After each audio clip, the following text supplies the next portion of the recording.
Thank you so much for coming. Today it's another episode of our Neurodivergent Nook podcast. I'm Helen Neal. I'm a therapist and an autistic ADHDer, and I have Diane with me for our episode as always. And here she is to introduce herself. Thank you. Hi everybody, Diane here. Also ADHD, and I am a previous teacher, a Senko and head teacher, and now I'm a foster carer to neurodivergent teenagers. So today we're going to be talking about friendships and relationships. Yeah. I know my own personal experience when I was a kid growing up. I found it really, really hard socially. Yeah. And it was really difficult to, I guess, find that understanding of who is a friend. Yes. How do I know they're a friend? What do they do to demonstrate that they're a friend? Yeah. Okay. And navigating those social relationships was really tough. And on top of that, as part of your neurodivergence, probably thinking that was all very normal. And I know it is for lots of children, isn't it? But, you know, for you, that probably would have been tenfold, that those questions that you were asking yourself as a young child and trying to work it out. Well, I think it was almost constant dialogue. Yeah. You know, is my face right? Yes. It was a question I often asked. When I was a kid, you know, if I was in a situation where I thought I was meant to be surprised, but was my face actually looking surprised? And I'm sure that would resonate with other neurodivergent people. It's like, do I need to be doing this or do I need to be doing that? What is it that is expected of me, and how should I be reacting? And I think one of the things that I've realised, you know, now as a diagnosed adult, is there isn't necessarily a right way to do any of these things. Yeah, there's just my way. And actually, what I was doing when I was a kid was effectively masking my way of doing things because it wasn't necessarily the socially accepted way of doing things. Yeah. And that was absolutely, it was shattering, I guess. And I think that's one of the consequences of not understanding what is and isn't supposed to be done in social situations. It just becomes really exhausting, constantly having to think about it. Yes, you know, for sure. And, you know, you put that into from a child's mind, isn't it? Like you were saying, you know, growing up, when you're learning life with a neurodivergence lens, it's so much more tricky, isn't it? And I think that, you know, that would have been on top of teachers back then not knowing about it, having kind of any training in early identification, or even, you know, or ADHD being a thing. So, you know, God, it must have been mad, mustn't it, then, schools with, you know, this cohort of children that came into schools that nobody knew what was going on with them and what they had or why they were like that. Yeah. It must have just have been, you know, absolutely, I was one of those children. But it's that not knowing any better, isn't it? Or not knowing any different. Absolutely. And I also think there's an element of, you know, I used to say things without thinking quite a lot. Yeah. And that could have a detrimental effect on friendships. Yes. Because it's, you're not meant to be blunt. You're not meant to be correct. Not meant in inverted commas. Yeah. And I think if the other individual understood that that's my direct way of communication. Yeah, of course. Then that becomes a two-way street within that friendship and within that social interaction. Yeah. So that they understand that maybe I'm a little bit more direct. Yeah, of course. And that's what friendship is about. It's about compromise and understanding the other individual, but it's almost always the autistic individual that needs to understand the non-autistic way of communicating. Yeah. And actually now we're thankfully just learning about, different ways to communicate and different ways to understand individuals in a social context. Yeah. And having a little bit more empathy. It's interesting you saying about that with friendships. So there's a few, in the village I live in, there's a few new neighbours, like 4 or 5 people near us have moved out. I hope that's not I hope that's not a hint there, but I'm being too blunt. And I was chatting to this couple, one of the new neighbours. I've said hello to one of them a few times. So that, they're acquaintances right now. And the guy said something about being blunt, writing an email. He said, his wife said, I better do it because you'll be too blunt. And that was obviously my way to connect, thinking, maybe he's blunt like I'm blunt. Maybe there's something to connect with. Maybe I could make a friendship here. I obviously didn't know I was thinking all that, but that was probably happening in my head. Subconscious. In this sort of 40-second interaction. And then I didn't know whether this was kind of just me being me or me being very ADHD. But I kind of then obviously tried to make that connection by saying, I can be quite blunt too sometimes. I said I have ADHD and autism. And they, and they were totally cool about that. And then we were talking about what that means. And, they were interested.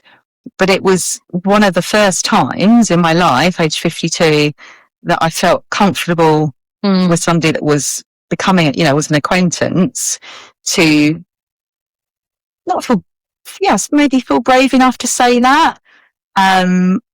Because I suppose if it's going to develop into a friendship, we live very close to each other, maybe I was, putting my kind of stuff on the table there and then. But it was just, I just found it an interesting, experience that happened where I was keen. I acknowledged, I recognised me trying to connect and how and why, but it was interesting that I then felt brave enough to say that to somebody I didn't know. It sounds like you were much keener to be authentic. I hope so. I hope that was the reason. And they talk about the double empathy problem, which is, it's always, like I said earlier, it always falls on the autistic person to understand and non-autistic communication. And it is really important. It's a two-way street. But that also shows that a lot of the research has shown that neurodivergent people do connect well with other neurodivergent people. Yeah, for sure. It took me a long time to find my tribe. It wasn't until I was at university that I felt I really connected. Right, okay. And I think that's an important point to make, that sometimes if you don't find your people, whoever you are, whether you're neurodivergent or not, then there's a vulnerability there, because you're looking for that feeling of belonging. Yeah, and that's huge, isn't it? I think certainly that you touched on you going to university. I think that's maybe for some teenagers, isn't it, or young adults, the first time that they've left home, or, if they're an adult doing that, and being away and really needing and wanting to make connections quite quickly, if you're at uni, but then that doesn't necessarily mean that you're making the right connections and acquaintances, becoming friends or developing into relationships, because you're almost trying to do it quickly, aren't you, to fit into a new environment and feel safe. I think if I think back about my own university, the group of friends that we were, and we still are, and we still stay in contact, 3 of us have in the last 3 years all been diagnosed with ADHD, and then obviously my autism on top of that. And I know that 1 or 2 of the group, definitely got autism as well. So, back then we finished in 1999, none of us knew about that stuff really, but we obviously gathered as a tribe there at uni, feeling safe and feeling that sense of belonging. But, at the same time, there's, like you're saying, isn't it, that risk, a vulnerability, isn't there, when you maybe acquaintances should stay acquaintances, and, friendships aren't necessarily the healthy ones to develop. Yeah, and I know my brother experienced that when he was at university. Okay. I suppose he always finds it really difficult to know where that boundary is between, are they a really good friend? Are they an acquaintance? And it's hard to explain that and I've always tried, with him and also with others, the trust that you have in someone, that they would come and they would support you when you really needed them. And it's trying to think about your circle of, and it's fine to have acquaintances, of course, but it's really to understand who you put your trust in, and if you really needed them, would they be there, or if you were in a situation and were a little bit of trouble, would they stay? Yeah, completely. Almost. And that's always been that acid test. For me, in terms of friendships. And and if you use that example of of your brother, if you're neurodivergent, it's really hard to learn that, isn't it? It's almost, even though we've got lots of intuition and quite instinctive, those things you almost have to be told, don't you? This is how we understand what a good friendship is. It might need X, Y, and Z in the ingredients, And I think that it's hard particularly when you're younger, but even when you're our age, it's not, because you are wanting to fit in, and we're all naturally people pleasers, aren't we? I think within neurodivergent circles. So it becomes I'm doing this because I'm desperate, in inverted commas, to be liked. Because you've had such a long time where maybe you weren't. And that's a completely understandable way of behaving. But as with anybody that is a people pleaser, neurodivergent or not, that can mean that perhaps because you want to belong so much, that's one of the reasons why my brother fell in with a difficult crowd that weren't necessarily the best for him. And that caused significant problems for us and for him longer term. And it's the long term, isn't it? That's, you don't think about it at the time, do you, when you're falling in love with somebody, or I feel like they're your new best friend. That happened to me. When I was 16, I met somebody, and having had not the greatest childhood, and my parents split up when I was 6, and my brother was 2, and we stayed with my dad, which was that was lovely. My dad's amazing, but having been through lots of difficult things, and I remember I had major surgery when I was 15, etc. So by the time I came out of all that at 16, I think the Cree twins could have been standing there. I would have said yes to getting married to them. I just felt like I needed to belong after being in hospital, and and all of that stuff. And I met somebody who was terrible, and at the age of 19, so I've been with him 3 years, despite the physical abuse, the emotional abuse, the sexual abuse, the controlling and coercive behaviour, him trying to cut me off from my family,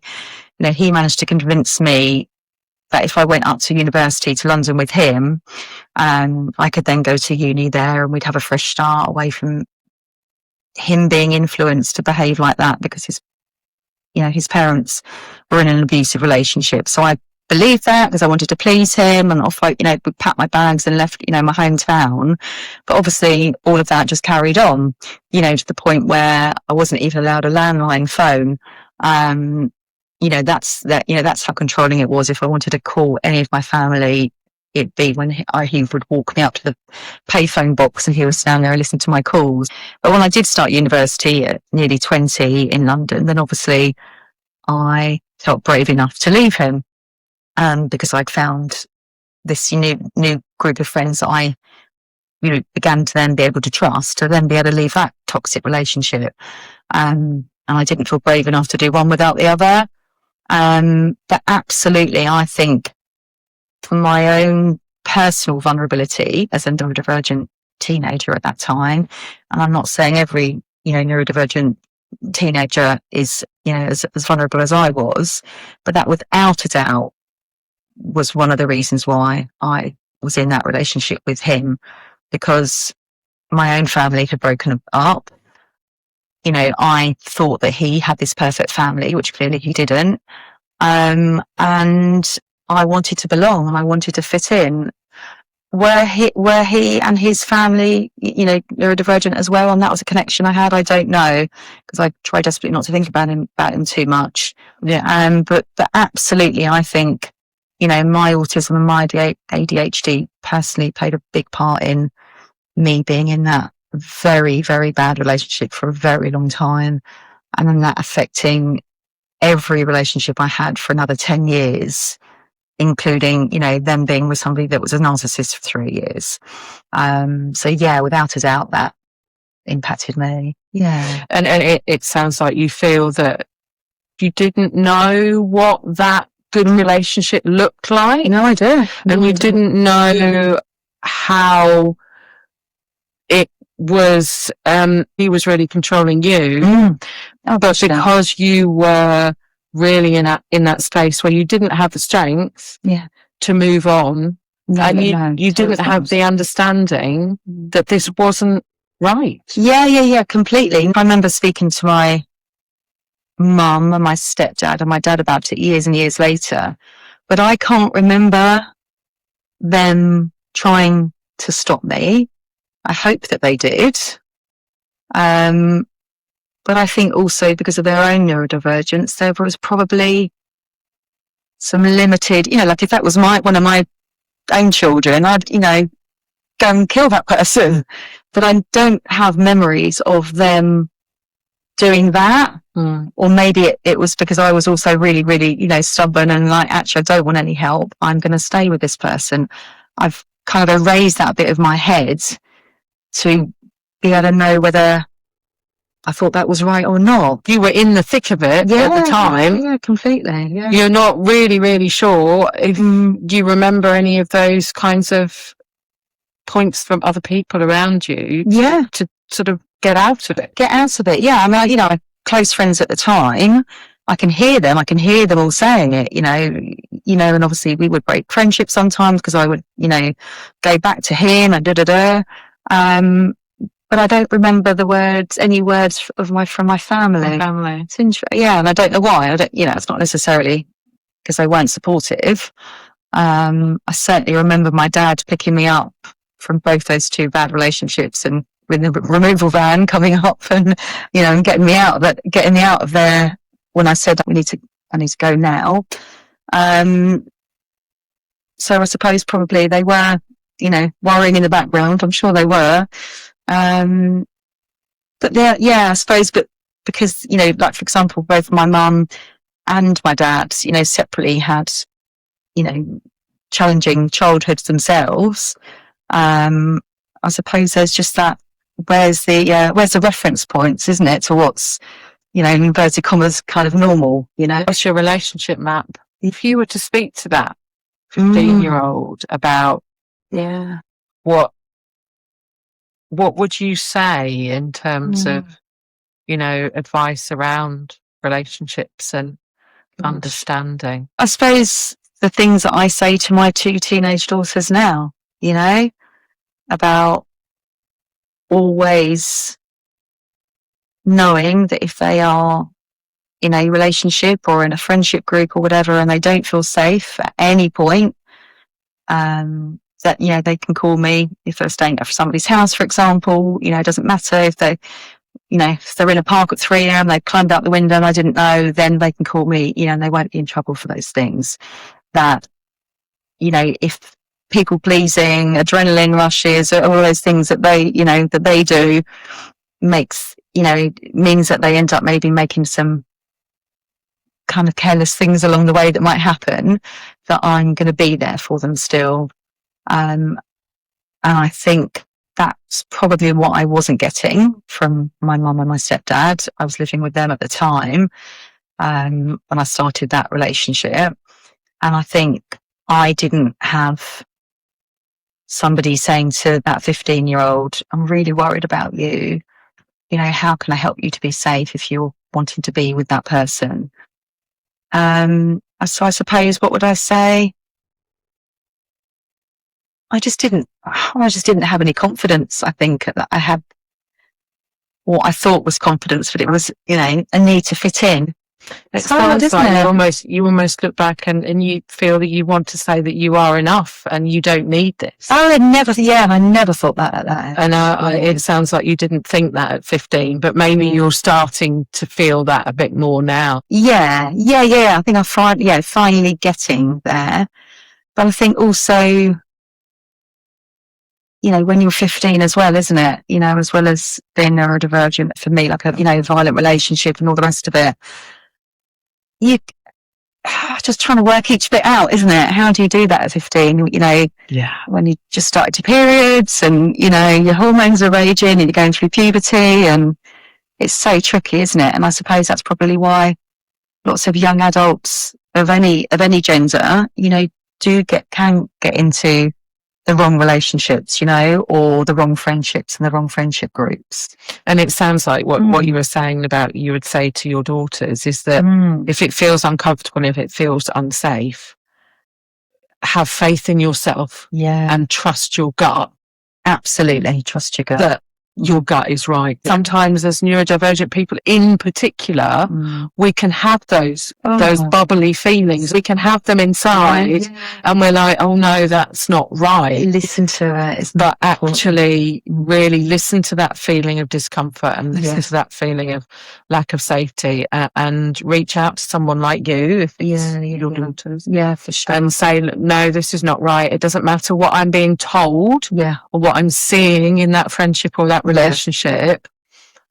I need to go with this gut feel, and this gut feel is telling me this is not safe.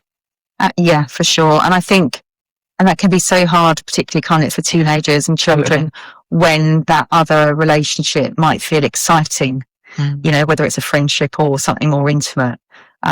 Because if there's that element of danger alongside it, us ADHDers crave off that as well, don't we? And it's the unpredictability and the changes. If I do this, even though it's something that's unsafe, at least I understand it and I know it, and I'm not leaping into the unknown. And that's hard for neurodivergent people. That big change, and not understanding where I'm going. Certainly as a older teenager, I would be looking for friendships, and in my early 20s looking for friendships that excited me, but also I think looking for more secure friendships to help me move away from that relationship.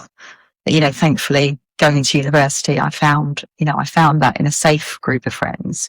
But if I hadn't gone to university, and done something, different with my life, I could have fallen in with any group of friends that might not have been as safe, I think that was, for me personally, that was quite a key time in my life when things could have gone one way or the other, without a doubt, coming out of that relationship after 5 years.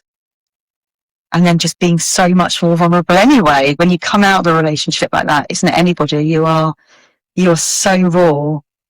And you've got no idea what a safe friendship or relationship should look like by that point. That you're just so much more susceptible, aren't you? Again, to just boom, it happening again and again and again. And it's really hard to break that cycle, isn't it, for some people? Is this idea of really trusting your own experiences, and that gut feel of, and having somebody around you like you are for your brother, where if you aren't always able to make good, informed, independent decisions yourself, there's a backup. That you've got that backup. Thank you very much for listening. Thank you. It's always a pleasure to talk to you, Diane, and thank you very much for sharing that today. Thank you. I really appreciate you bringing that today. No worries. And any other thoughts, then just let us know in the comments, and drop us a line as to what maybe you'd like us to talk about. And we'll speak to you all again soon. Take care. Bye. Bye. Bye-bye.